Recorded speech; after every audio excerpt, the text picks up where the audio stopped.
Olha só que situação. Uma única ordem vinda lá de Brasília está prestes a implodir o que é talvez a base política mais forte da direita no Brasil. E no fundo, tudo isso se resume a um grande jogo de xadrez pelo poder. É lá, em Santa Catarina, que esse jogo de xadrez político está acontecendo. Uma ordem direta do ex-presidente Jair Bolsonaro, que veio de Brasília, ameaça dar um checkmate no poder local. E isso pode fraturar alianças e colocar em risco uma hegemonia que foi construída durante anos. E é bom que fique claro, isso aqui não é só uma disputa local não. É um confronto direto entre a autoridade nacional do bolsonarismo e o poder regional que está super consolidado no estado mais fiel ao ex-presidente. O centro dessa crise toda é uma tensão fundamental. De um lado, a liderança nacional do PL tentando impor o nome para o Senado. Do outro, a base catarinense, que tem muito orgulho da sua autonomia e está resistindo. E o que está em jogo? Bom, uma cadeira no Senado e, claro, o controle do futuro da direita no sul do país. E tudo começou com uma ordem. Uma diretriz que veio de cima, bem clara, sem nenhum espaço para negociar, e colocou o partido numa rota de colisão direta. E qual é a justificativa da cúpula do partido para essa pressão toda? Eles se baseiam nesse ponto. A autoridade de Bolsonaro para escolher os candidatos ao Senado era, supostamente, um acordo que já tinha sido feito. E é essa prerrogativa que eles estão usando agora como arma para pressionar a liderança do Estado. Para a gente entender essa crise, dá para pensar em 3 atos. Primeiro, a ordem. Jair Bolsonaro determinou que o filho dele, o Carlos, tem que ser o candidato. Segundo, a ameaça. Se a ordem não for cumprida, a direção do partido no Estado vai ser simplesmente dissolvida. E terceiro, o risco. Essa imposição toda ignora a preferência local e ameaça alianças que são vitais. E essa ameaça, olha, não é nem um pouco sutil. A Direção Nacional chama isso, literalmente, de arma nuclear. Se o governador Jorginho Melo não aceitar a candidatura do Carlos, a liderança estadual inteira pode ser destituída. É uma demonstração de força total que não deixa nenhuma margem para negociação. Claro, como já era de se esperar, a reação local foi imediata e foi forte.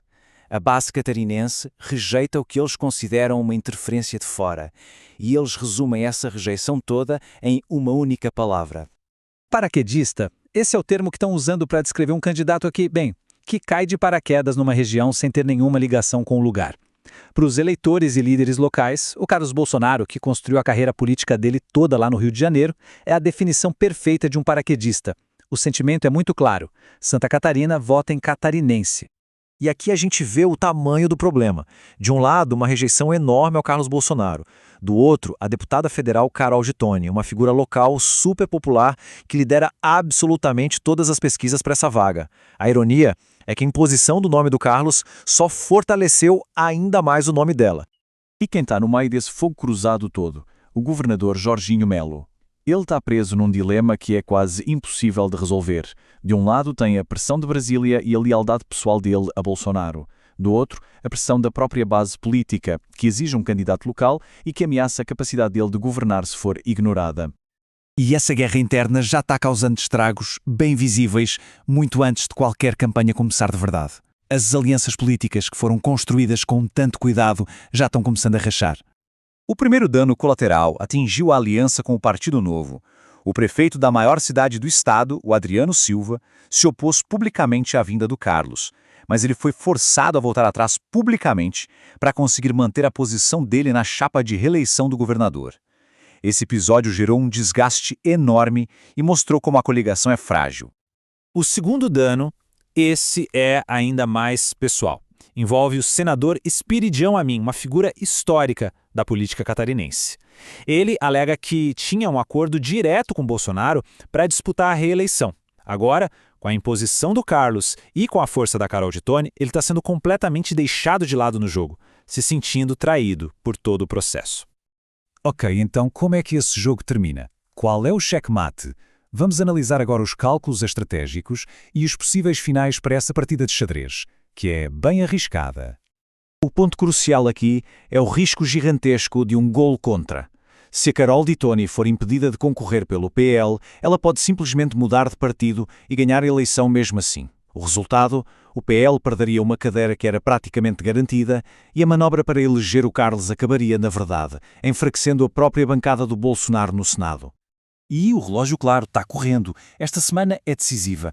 Vão acontecer reuniões cruciais entre todos os envolvidos, a tensão aumenta a cada dia que passa e o governador Jorginho Melo está sob uma pressão imensa para encontrar uma saída e rápido. Pois é, esse confronto todo pode terminar de 3 maneiras bem diferentes. Vamos analisar cada um dos cenários possíveis para o fim desse jogo. O cenário A é o da intervenção. Carlos insiste, o governador resiste e Brasil intervém, o que resultaria num caos institucional. O cenário B seria o recuo tático. O Carlos desiste da candidatura, a paz local é mantida, mas isso gera uma tensão com Bolsonaro. E por fim, o cenário C, o da submissão. O governador obedece, mas corre um risco altíssimo de perder a eleição para uma oposição que pode se unir em torno de outro nome. Cada opção tem um custo enorme. É caos, uma paz frágil ou uma derrota bem provável? A pergunta que fica no ar é: qual peça vai ser sacrificada para tentar vencer um jogo que neste momento parece impossível de ganhar?